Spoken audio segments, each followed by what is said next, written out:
In this video, I'm going to discuss jars and jar lids for mushroom cultivation. Later on, I'll demonstrate how to make various types of jar lids and explain the purpose of the different holes and modifications that you'll see in the lids. When starting out, people tend to buy expensive mason jars and even more expensive lids after they get bitten by the mycology bug. However, in my opinion, this is an unnecessary expense. Instead, you should be recycling your jars and lids from the supermarket, as they are often superior to anything you'll buy online. Let me explain why. Firstly, let's talk about cost. Mason jars and specialised lids can be quite expensive, especially if you're buying them in new. On the other hand, pasta sauce jars like the ones you can see on the screen now cost 80p and they come with pasta. For the price of the plastic lid, the specialised lid that you can see there, I got 7 jars of pasta sauce, which means I get to feed my family 7 meals of pasta sauce instead of spending money on cheap plastic that comes from China and will break down eventually anyway. Point number 2. These supermarket jars are far more durable than anything you will buy online. So they're more durable than mason jars. I bought a set of pickling jars and after say 50 cycles, boom, they smash. If you actually feel the jars from supermarkets, they're absolutely rock solid because they have to be transported across the world and they have to deal with delivery men who rough handle them or kids in the store who drop them. And before they get to the shelves, they have to be sterilised without breaking. Point 3. If the jars are around about the same size, then the jar lids are actually interchangeable. For example, all of these pasta jar lids can be switched over. If you're using larger jars, like these beetroot or pickling jars, these lids can all be interchanged, as you can see here. In fact, I've taken the lid off a jam jar here, which could be used for growing, say, cordyceps or even doing PF tech, and I can put the lid from the jam jar onto the beetroot jar.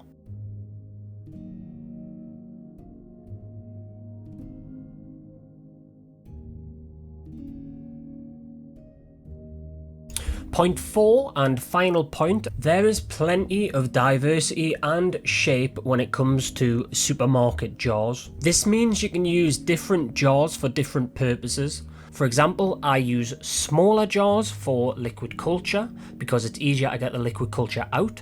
I use these large skinny jars for grain to grain transfer, as you can see here. It's perfect when I turn the jar on its side. The grain doesn't fall out, it gets caught into a narrow space, which means it's very easy for you to do a very light shake and get little bits of grain out.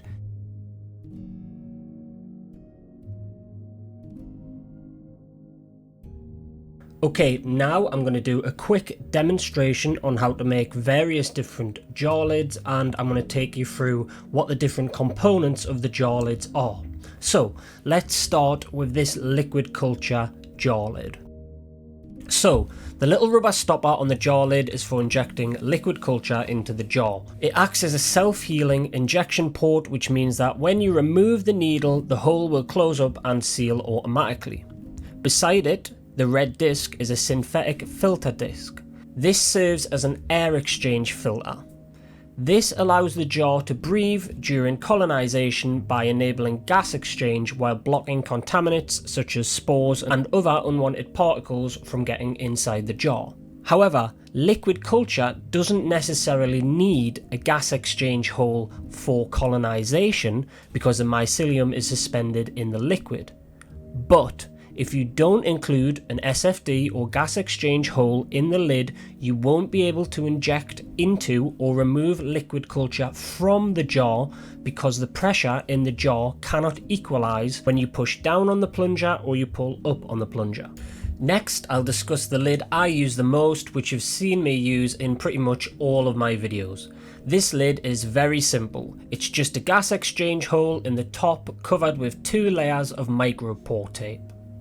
This is the cheapest lid that you can make and it's straightforward and effective. To make this lid, you need a roll of Micropore tape which costs next to nothing and will last you a very long time. Here's how to do it. Take a knife and put a tiny hole in the centre of the lid, cover the hole with 2 strips of micropore tape. Job done. For inoculation, you put the jars inside of a still air box or in front of a flow hood, slightly remove the lid and then inject through the gap between the lid and the rim. This brief exposure is nothing to worry about.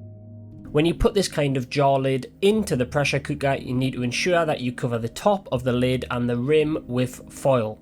The reason for this is to stop the micropore tape from getting wet during the sterilisation cycle in the pressure cooker.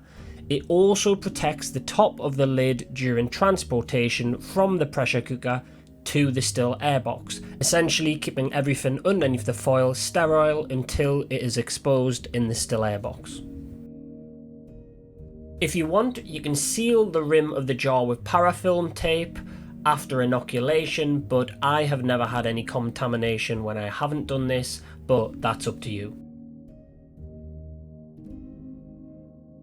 The next type of lid works on exactly the same premise, but this is going to use an SFD over the air exchange hole. Absolutely no difference other than the fact that them SFDs are supposed to be hydrophobic, so water will not soak through, so you don't necessarily need to use tin foil if you are using a more professional SFD as the one you see on the screen now.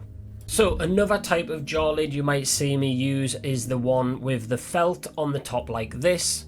Exactly the same premise again, but this time I've used a piece of felt. I think it's called Easy Felt. And I have stuck that down with RTV silicone. All you do is cut a small piece, put it over the gas exchange hole and then glue it down with RTV silicone. I've stopped using these because they're not any more beneficial than the micropore tape version or the SFD version, and the RTV will eventually break down and it ends up peeling off. So that's another option there if you've got none of these other things available to you, but realistically it's not the best.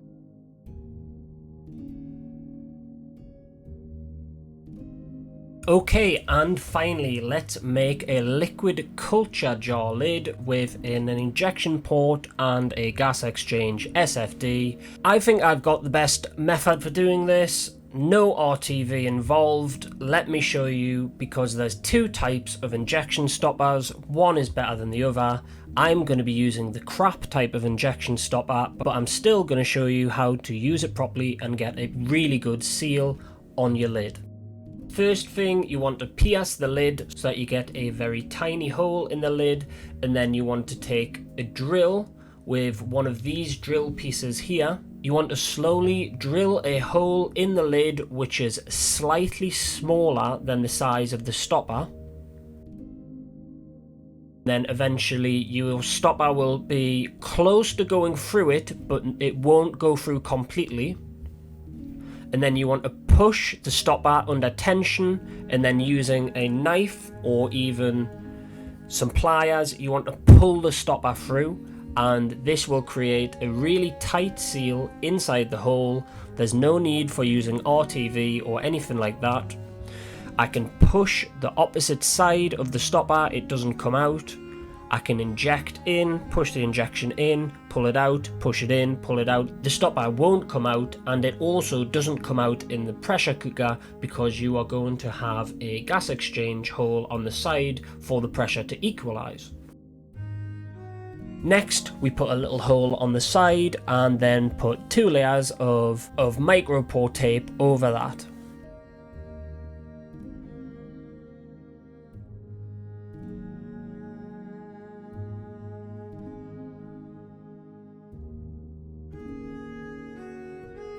And what I have just realized, or what I realized when I was making this video, is I actually did this wrong, and I didn't make a liquid culture lid at all. I made something more like a grain jar lid, because when you make a liquid culture lid, you should put the stopper close to the edge so that it's easy to tip the jar and remove all of the liquid culture. However, I've put the self-healing injection port stopper in the center, so I'm not going to be able to use this as a liquid culture lid. However, coming back to the early points which I made around using supermarket jar lids, I can just remove this lid now and use it as a grain jar lid. I haven't lost anything, so that kind of brings home the point that I was trying to make before around using supermarket jar lids instead of buying lids.